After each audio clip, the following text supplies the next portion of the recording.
I'm in the parking lot for the Interstate Center in Bloomington, and I'm about to set up today for the Bloomington Midwest Twine Comic Fest, for which I designed some of the advertisements. This event was the first time that I felt I was a featured artist, as the first 100 customers that came to the event got a free copy of this poster that I designed. And as you can tell, I was very proud of this. Since it didn't take long for me to set up my booth, I had plenty of time to explore the show and get some impromptu interviews, or as I like to call them, imprompterviews. So, Mickey, you've been doing conventions for a couple years now, right? Yes, sir, since 2022. Okay, and I imagine you have quite the autograph collection at this point. Oh, yeah, the posters. So, what is the most unique thing in your collection? I think my favorite piece out of my autograph collection would be the first time that me and Loki, my daughter, met Billy at a show in Michigan, and we were vendors, and his line was like 300 people, and they let us cut the entire line, and he sat there and just talked to Loki for like 15 minutes. Wow. I would say that's probably like my favorite. So the memory. Yeah. So what is the item?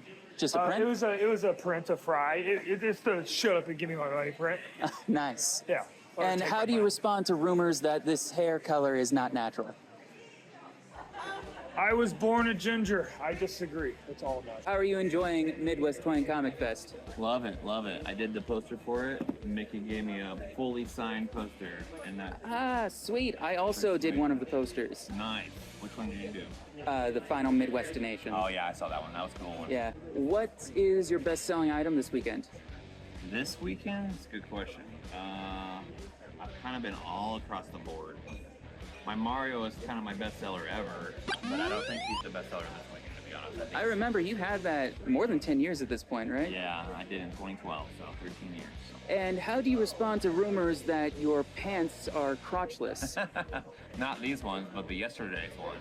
Okay, so yesterday I ripped out the crotch of my pants on accident, and so I had to sit underneath my table all day. And now those pants are done for, they're gone. Today I have new pants on and they have their crotch. Okay, I need you to stand up and prove it. All right, I will. Although these have a bunch of holes too, but not in the crotch. Yes? Got holes here, Let so- the record show that those are in fact pants. So, how are you enjoying this week's Midwest Twine Comic Fest? I'm enjoying it a lot. It's fun. I'm having a good time. What's been your best-selling item this weekend? I want to say probably your bracelets, the candy bracelets. Those have done really well. Actual candy? No, not actual candy. I wish. They look like you want to eat them. Has anyone accidentally eaten them? I assume, yeah, because they look really good enough to eat, like satisfying to eat them. Have you? No comment. Now, this is an important question here. How do you get your crown to stay like that? Magic. Amazing. And how do you respond to rumors that this hair color is not natural? I'm not a summer, I'm a winter.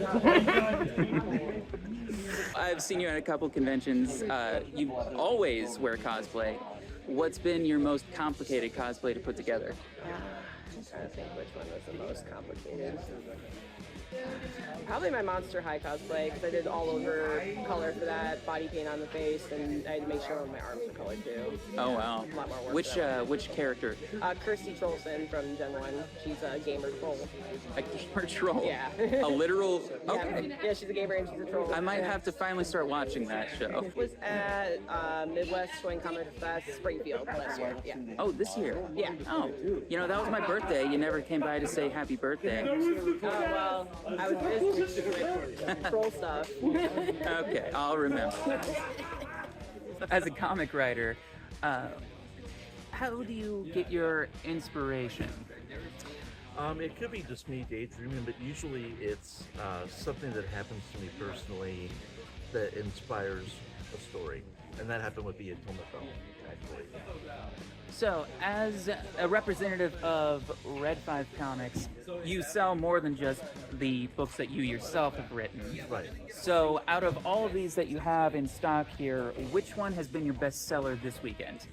This weekend, was it mine? Just out of all of them. The Atonement film has been my Okay. So that must feed your ego. Oh, listen. My head is so big, I can't get through a normal sized door. So how many shows do you do in a year usually? 5 or 6 probably, maybe 6, I guess. I Okay. try to space them out because it gets pretty. It takes a lot of energy. You spend a lot of energy. Yeah. All right. 6. There was one gentleman in Chicago last year, I think it was, that casually told me that he was experimented on by aliens, but that wasn't the weird part. The weird part was his allergic side reactions from the experimentation. And he went into this whole story about that, and that was pretty fascinating. Genuinely? Yeah. Oh my lord. It was there for a half an hour, telling me this very detailed story of what he went through. And as far as the celebrities goes, gosh, I don't know. They've all been really nice. I've never met a mean one, or anybody who was disrespectful or rude, or they've all been great. Malcolm McDowell, he was super nice. Oh, amazing. He was really cool. So, and this faux hawk you have, is that real? This is all real. You want to feel it? No, I'd rather not. All right. And what do you have to say?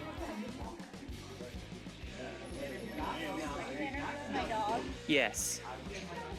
Now, attending conventions for as long as I have, I've actually gotten to make friends with a few of the celebrity guests, including one particular bonehead who promised me an interview a couple months ago, really. Greetings! How have you enjoyed this week's Midwest Toy and Comic Fest? It was deliciously evil. A great time had by all where I slaughtered my enemies and took over the entire convention center. Next question, are you going to do that voice for the whole video? Probably. Maybe not. What do you owe your virality? What? The popularity of your videos? That's the internet. That's the people on the internet. 100% people adopted the voice. Skeletor was a professional troll to human beings. And the internet very much made me feel loved and made me feel talented. Jim just photobombed you. Very. How long have you been doing conventions? Couple years now, especially since Skeletor became really big. I did a couple before when I was doing independent, just independent small little bits, voice acting games. When Skeletor became popular, that's when a lot of people really wanted to see me and stuff like that. And it was just a way for me to do comedy using one of my favorite villains. But I've done them for a couple of years. The last couple of years have been bigger. So what's your best seller when you're at a convention? Probably the Skeletor cringe, where I have a bunch of his most popular one-liners on there. Like the one where, A selfie taken by an orphan is technically a family photo. that's on there. Or Lego people live in houses made of their own flesh. just little popular lines like that where people like it, and it's just like collage, and people really like that. Okay. And what is the strangest thing that someone has asked you to sign? I don't think too strange, but like really rare that I've never even heard of that was Skeletor on it. Like statues or collectibles that I did not even know existed. And I was like, wow, I didn't even know this was a thing. One of them had a Pix figure, I think, and it was a variant, like a metallic Skeletor, but it was like a $2,000 Wow. collectible of Skeletor, and I was blown away. It's at least $10 less. I ruined the value. You've done a lot of work in video games, like you said. Which one of those stands out to you the most, looking back? I think I really liked doing Death and Taxes Mortimer, because he was just like, this pirate that tells you about the treasures. Mortimer, the infamous pirate. It was like the first game I really got to hear myself on like Nintendo Switch, so I was like really like kind of blown away by that being a game for myself. I thought that was kind of cool. So one of your roles that stands out to me is Whiplash in Avengers Academy. Yes. Do you remember what the voice was for that character? I think it was just doing a parody of the movie Whiplash. I was just, Okay. I was like, I'm not gonna get this at all. So I just did the worst Russian accent and voice I think I could have done. But then they were like, hey, that's pretty good. And I was just like, oh, okay, that's cool. So, Whiplash, where is my board? since that game is no longer available on the App Store, Yep. can we hear one or two lines that you remember recording for the game? I think that was the two lines. Like, he literally said, "Where is my board?" which was which was, I don't know why they had me say that, or it was just like some basic lines like, I will have my vengeance, or something like that. Like, so, I would destroy Ireland, or something like that. Like, I was just making fun of it, but there wasn't a lot that I can remember about that one specifically. I also did Captain Marvel in that game too. What was his? Oh, any lines? He was just like my voice. Oh. He was just like, you know, like, hey, we're gonna get this, you know, like, it's the first time I ever actually used my real voice for a lot of stuff. A lot of people don't want my real voice; they just want whatever voices they can do. And so, like I said, that game's no longer available for download. But are there any other projects that you've worked on that may have become lost media? Could you be popular in the lost media community? Maybe, I'm not sure. I've worked on a lot of independent stuff. I forget sometimes what I've worked on. I know Obey Me on PlayStation 4 was a pretty cool one. I don't know if they have it on PlayStation 5. I played a villain, one of the boss fights named Billy. And he was just a basic, you know, kind of a Steam Bloom-esque voice, like, you know, like just really gruff and growly, just like, hey, I'm gonna get you, kind of thing, you know. And that might have been lost, and I really actually liked that game. The story was interesting. There was a game called Something to Do with Love that was kind of an adult furry-esque game. Oh. I did the character, the main character, Wilson, for that. That's him right there. And, you know, it's a slice of life about love, but it was also adult. And Am I crazy or does he kind of look like me? I don't think he does. I think he's way prettier than me. But yeah, that's some of the things I like. You know. What was the first celebrity friend you would say you made? First person I met that was really huge to me was probably Billy West, 6-7 years ago. Before that, it was before I was voice acting, so Richard Horowitz was a really cool guy. Greg Berger, I think I still was the first ever voice actor I really iconicized, because he did a lot of different voices, like the Gromble and All Real Monsters, and Grimlock and Transformers, and it was the first time I ever met him as nobody voice actor. And he was just a cool guy, and I started voice acting, and he really showed me love and friendship, and I really liked that. That was the first one I very much remember going, yeah, this really means a lot to me. He's a good guy. Cap things off. How many jokes have you quote unquote borrowed from Brad Jones? All of them. Stole all of them. I'm stealing all your stuff, Brad. I'm taking it. It's mine. Love you, Brad. Now, Isaac was kind enough not just to autograph this tiny Skeletor and He-Man comic book for me, but he also got it autographed by none other than the legendary Cam Clark. And while I was not able to get Cam Clark on video or photo for the event, I was able to get an authentication sticker to prove it really was him. Which brings me to the subject of my next impromptu review. So you work at the authentication table for most of the Midwest Toy Fest shows, is that right? Yes. Was that important? I was just telling me I need to turn in my radio. Oh. Well, that can wait, right? Yes. How many items do you think you average per show? They have gotten better over time, because a lot of people from this area have never experienced the show. They don't know what to expect. They don't know what authentication means. Right. Then they're slowly figuring out what it means. So it's gotten better each and every time. Which items that you've authenticated would you say are the most unique or memorable? So for this show, I did a ceramic skull.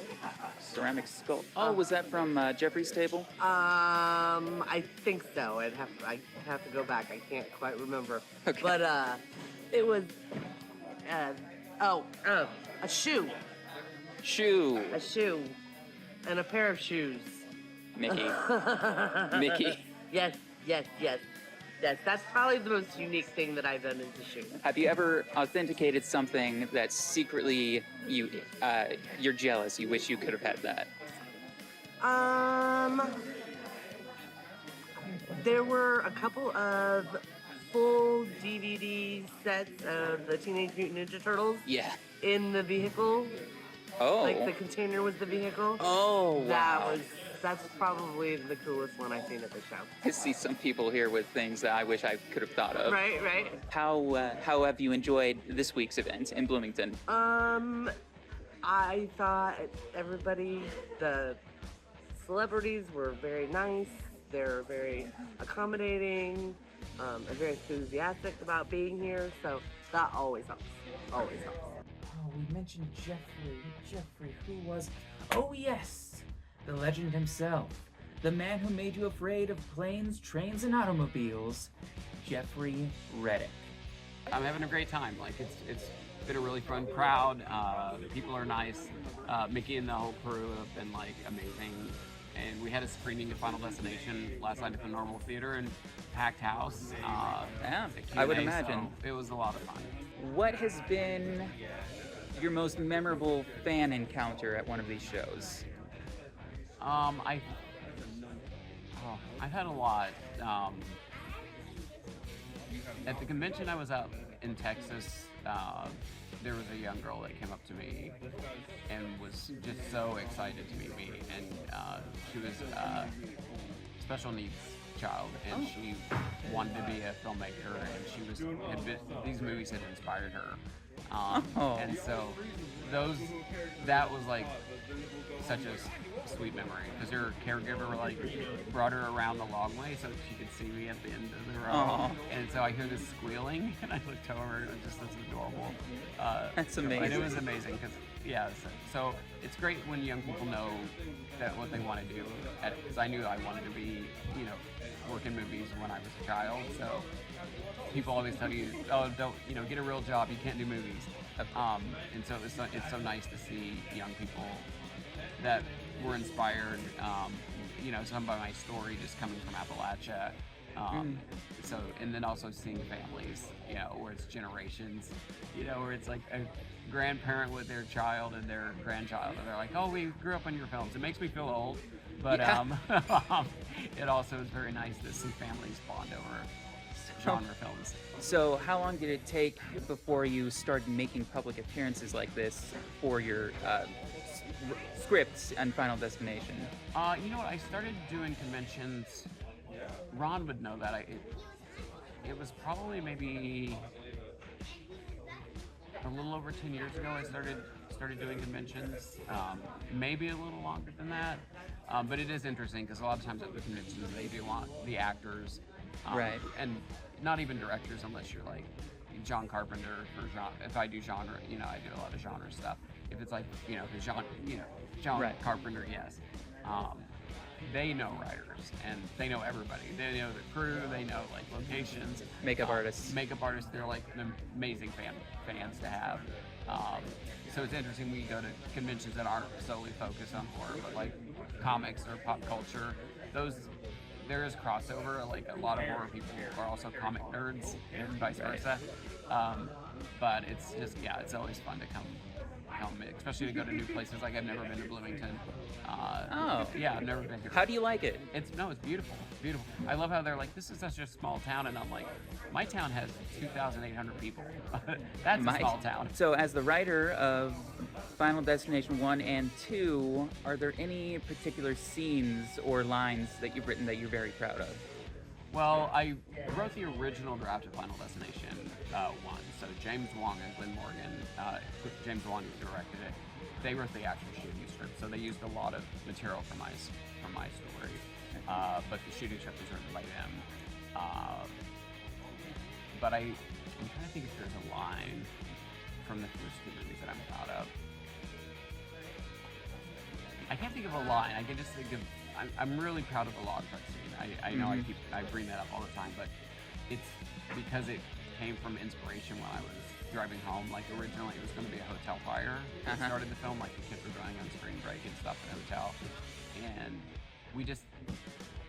that was going to be it, but we were just kind of like, that's just not as cool as the plane crashing. Like we don't think that's going to be as terrifying. And I got behind a log truck when I was visiting my family in Kentucky and pulled over in the next lane, and then it hit me, and then I pulled off the freeway and called the producer and was like, what about a log truck on a freeway? And he's like, that's the opening.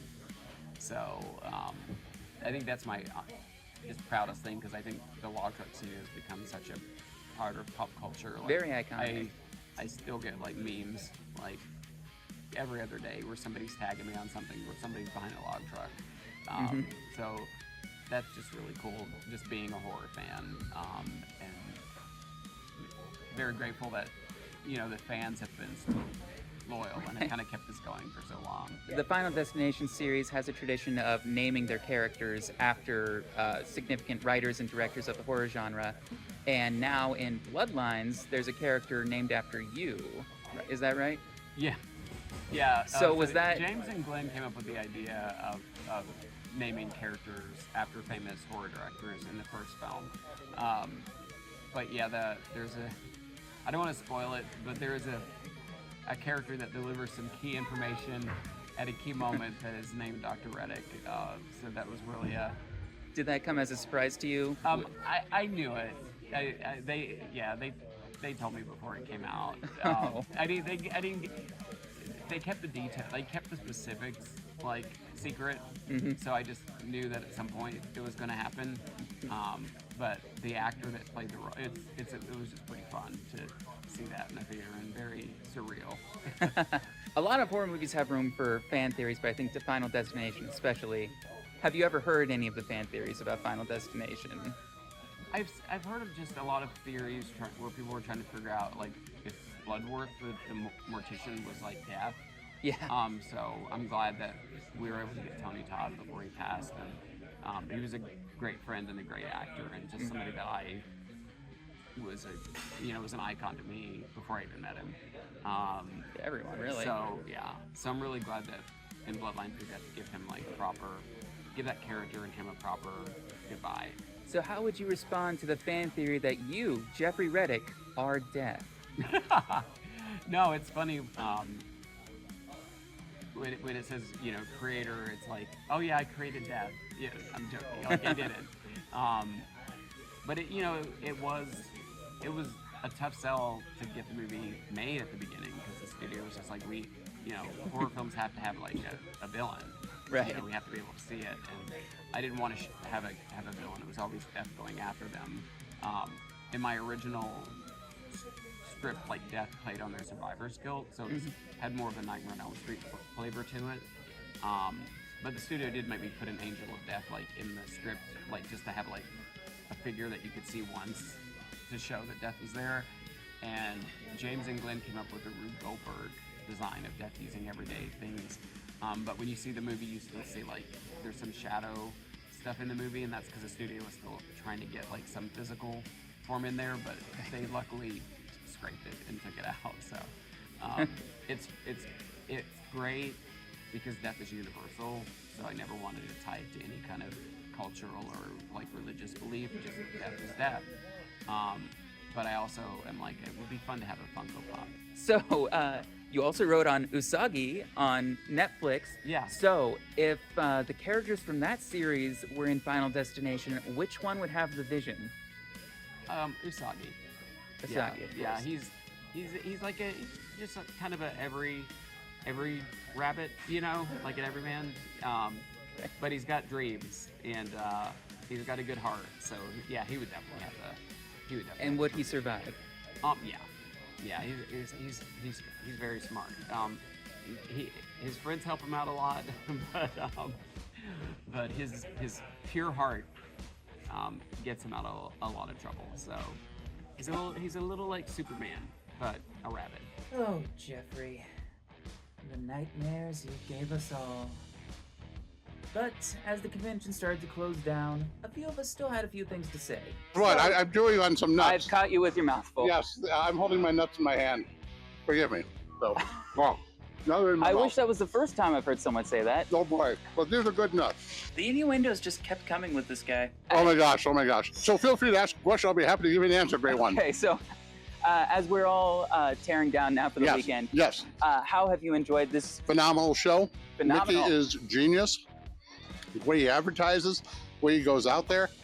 I am a fan of what he does, and you should be too. I mean, the connections he has, the people he has, It's just an amazing, almost like family event happening with so many people getting together.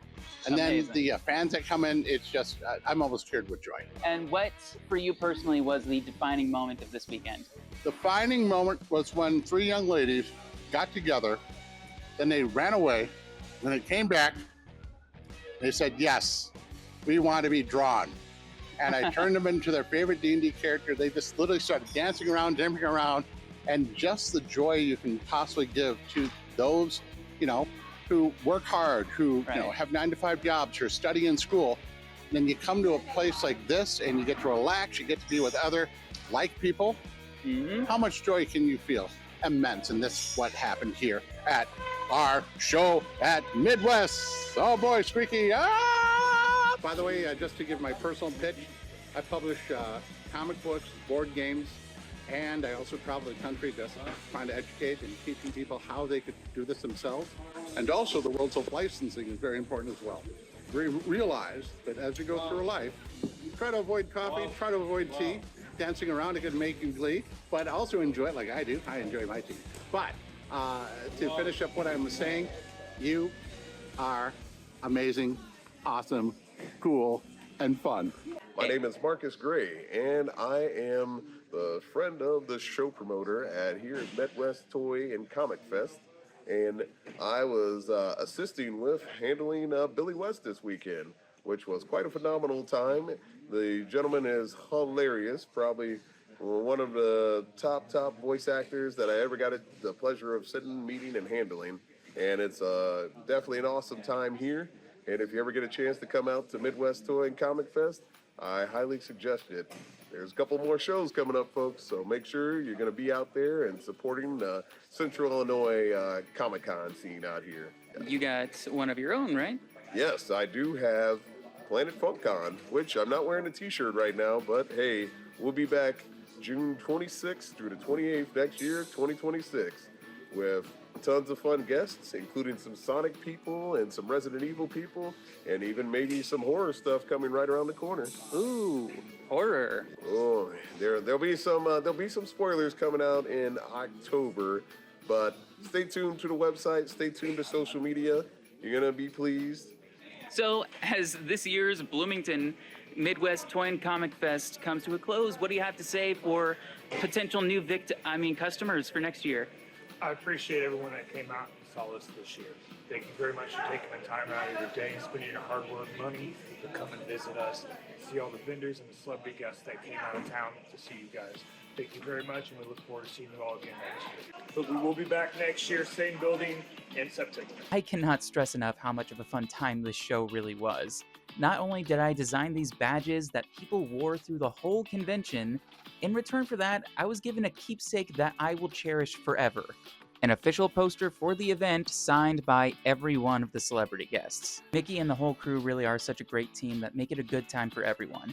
So if you are ever in the Central Illinois area during the September season, I would recommend visiting the Bloomington Comic Con, Midwest Comic and Toy Fest.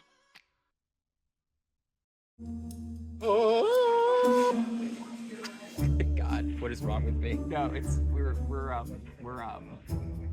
ad-libbing. So we're ad-libbing and it's end of day on Sunday, so yeah. We have been talking a lot and been at full capacity with energy. So Jim, what do you have to say about Midwest Comic and Toy Fest? I'm having a fabulous time. Great. And I've also lost 30 pounds. I feel 40 years younger. So just make sure you hold it up close because you're eating it. The weekend is over, but we wish you were here. See you next time.